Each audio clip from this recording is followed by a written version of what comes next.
Attorney General Jeff Sessions has recused himself from any future investigations into the allegations that the Russians influenced our election somehow. Did they hack the election in collusion with the Trump campaign to oust Hillary Clinton? Jeff Sessions doesn't care. He says it's a nothing burger. He has recused himself.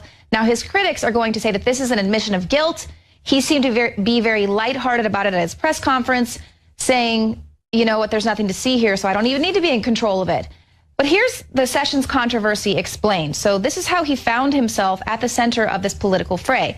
Now, the critics accused the former senator of purposefully lying about contacts that he had with the Russian ambassador. These were comments made by Sessions under oath during his confirmation hearing for Attorney General on January 10th.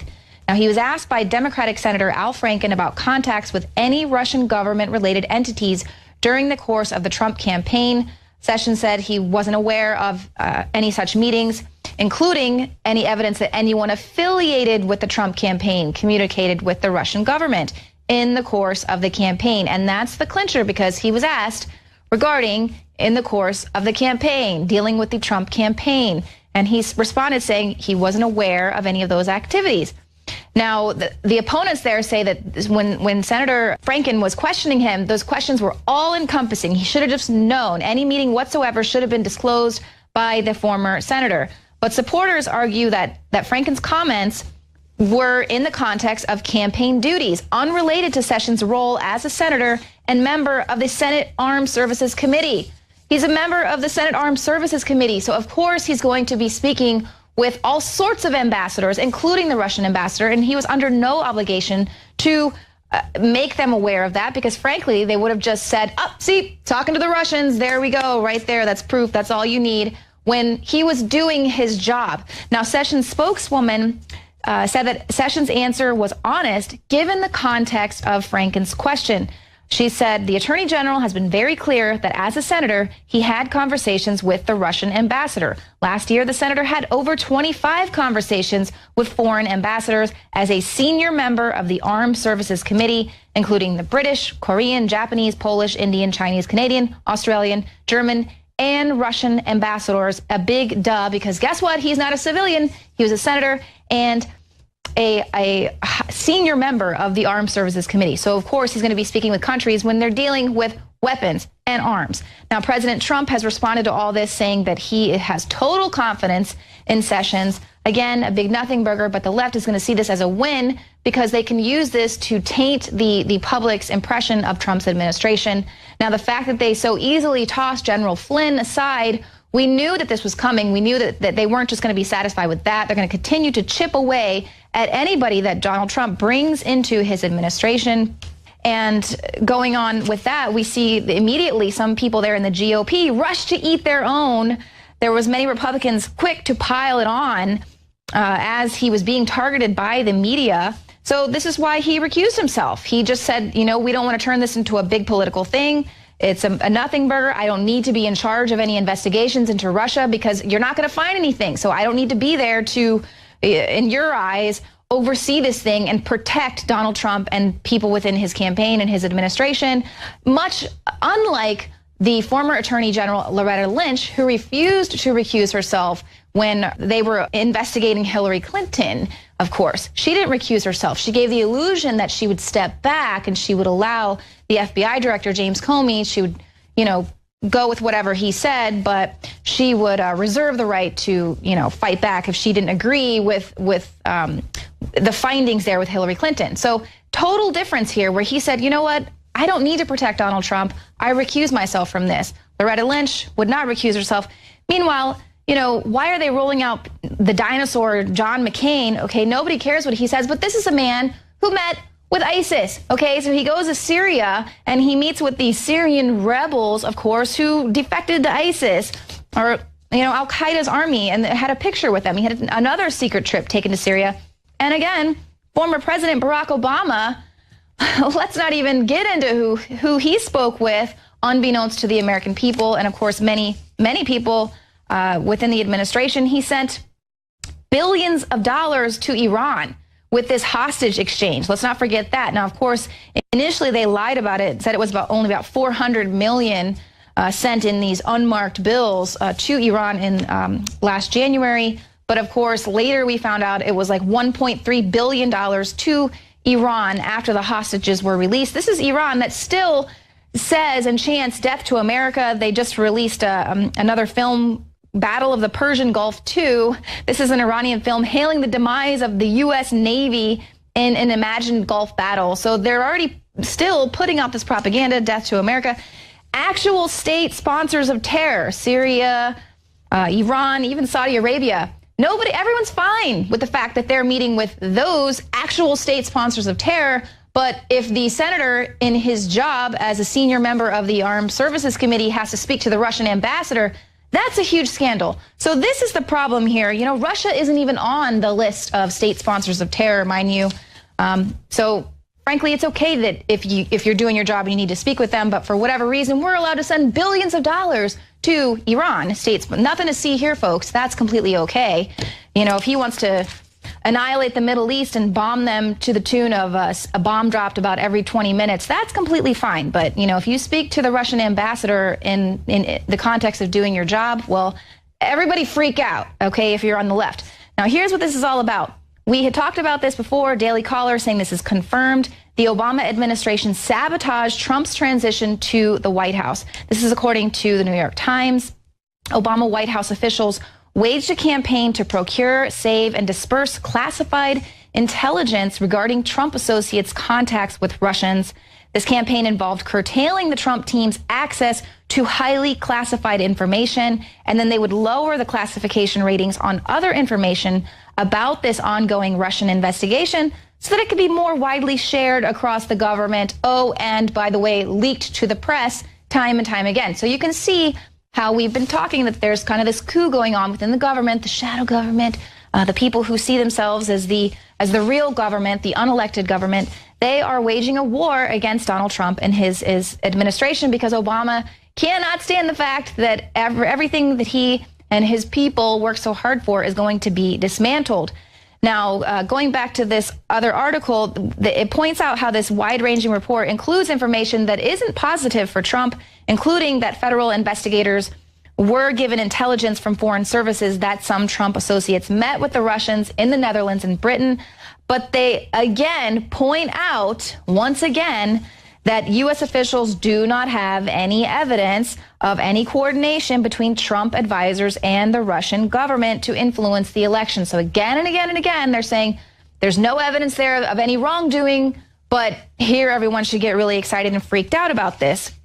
Now, the FBI Deputy Director Andrew McCabe told Trump's Chief of Staff Reince Priebus that the entire story was BS. So there you go. And this is all in alignment with Obama's goal to oust Trump from the presidency via impeachment or resignation. Why do you think President Barack Obama hasn't slithered off to Hawaii to go play perpetual golf games? He is right there, ready to jump back into politics, leading the charge to oust Donald Trump from the presidency. This is according to a close family friend who tells the Daily Mail. They report Obama is being aided in his crusade by ex-senior advisor Valerie Jarrett. She's actually moved into Obama's house, his house there in D.C., into the Nerve Center. This is just 2 miles away from the White House. This is going to serve as the big place to mount the insurgency against Trump. Now, on Tuesday, former Attorney General Eric Holder also revealed that Obama was close to returning as a full-time political operative. Holder told reporters, "It's coming. He's coming, and he's ready to roll." Oh my gosh, that sounds like a movie trailer to a very scary movie about the future that is going to befall us all. So the family source tells the newspaper that Obama's ultimate goal was to force Trump to step down either through resignation or impeachment, and that the former president is dismayed at the way Trump is tearing down his legacy, Obamacare, the social safety net, and the welcome mat for refugees that Obama put in place. Bye. So this is why the Obama administration, they're still around. And the people that are kind of working within the shadow government, working on the little coup to oust anyone that Trump brings in, because they truly feel that their unelected selves are just waiting in the wings. This is why President Obama is there behind his walled-in D.C. mansion. But speaking of fake news, I know Darren McBreen is actually going to be working on a very important story. He'll be breaking it on the Alex Jones Show tomorrow, as well as for the InfoWars Nightly News. But Darren, tell us what you're working on. It's very key. Well, we're working on an investigative report that has busted the mainstream media big time, not only broadcasting fake news, but they're actually creating fake news websites, passing it along as the real thing. And what happens, people, they see these stories online, and millions of people have shared these stories on Facebook thinking it's the real thing. But when we investigate further, they're absolutely made up websites, and I got a couple of the names for you right now. Salt Lake City Guardian, there's no such thing, right? But they make up a website, and then what happens is people see these headlines, and it's everything from Lady Gaga to Donald Trump and vaccinations. But what I think what they're trying to do is they're trying to saturate social media with all these bogus fake news stories. That way, when the average person on social media, they run across an InfoWars article, or they see something from Breitbart or the Drudge Report, they're confused. They're not really sure if it's real or not. And like I said, it saturates everything, so they don't know what to trust. And I think that's their end game. But the big news here is we have busted the establishment media launching fake news websites. And we're going to have a full report tomorrow night, and it'll also be on the Alex Jones Show tomorrow. Wow. Thank you, Darren. That's really going to be exciting. Looking forward to that, because, of course, this is just going to underscore their narrative that the fake news is what helps sway the election, and they just want to confuse the hell out of everyone so that Obama can get his wish of going back to the olden days of the three major news agencies giving everyone the information that they needed. We need to do away with this open, free, wild, wild west of the internet, which has allowed the masses, the sleeping giant, to awaken and tear down that globalist plan, which is another reason why they are really in a flurry to make this all happen before these elections coming up in France as well as Germany, because they can see that this is a global awakening. Worldwide, this is happening, and they are seeing their globalist agenda being dismantled.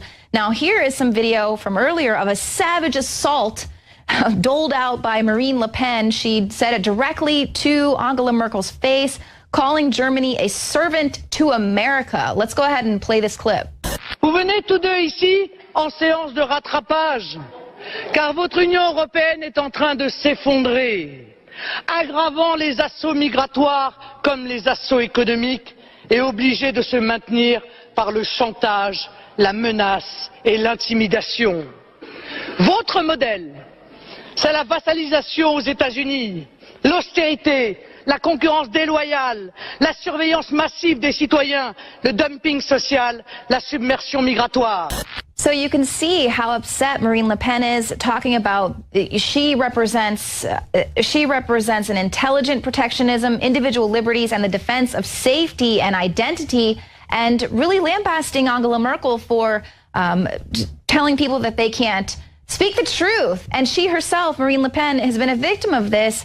The EU lawmakers have actually lifted Le Pen's EU parliamentary immunity on Thursday. So what this means, Le Pen is under investigation in France for posting 3 graphic images of Islamic State executions on Twitter in December 2015. Oh, big no, can't do that there.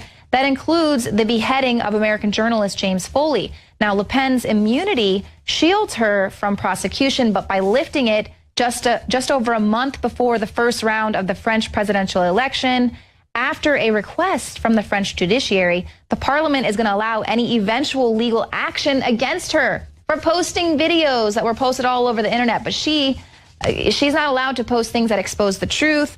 And that's what she's saying, that she's not afraid to put the truth out there, and no one should be afraid to put the truth out there while we are being infiltrated, especially the West, especially what they're dealing with in Europe.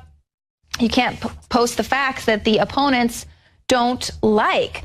Just like investigative journalist Tim Pool, who was there in Sweden. He was forced to leave the migrant suburb in Sweden after he was followed by masked men. So this is after the left is continuing to claim that there are these no-go areas that Donald Trump was talking about, that they don't exist. So this is Tim Pool, and he was there. He had huge problems. So let's go ahead and take a look at these clips. We have to get a police escort right now we've been warned by them that it can get really dangerous if we don't leave right now from Rinkeby. Yeah. So it's the middle of the day. Yeah. Police are following. The police are following us because we're being followed. The police have warned us that if we don't leave now, things are going to get bad. They said within minutes, 50 people could be here. So this is reporter Tim Pool, and rather than just be told by the mainstream media that there's nothing to see here, these no-go zones don't exist, Donald Trump is wrong, he went to Sweden to conduct interviews in these migrant suburbs to get an accurate picture of what's happening. He actually traveled to Rinkeby, which was the scene of last week's riots. Cars were set ablaze, journalists, shopkeepers, police, they were all attacked there. So he goes there, he said, honestly, I thought we would be totally safe to go in there and ask people what life was like. I really didn't expect that to happen, the fact that the police told him he was going to get chased out by a bunch of people with rocks. But you know what? Salon.com says that the Swedish migrant suburbs are safe and that no-go areas don't exist. So it's fake news. It must be true.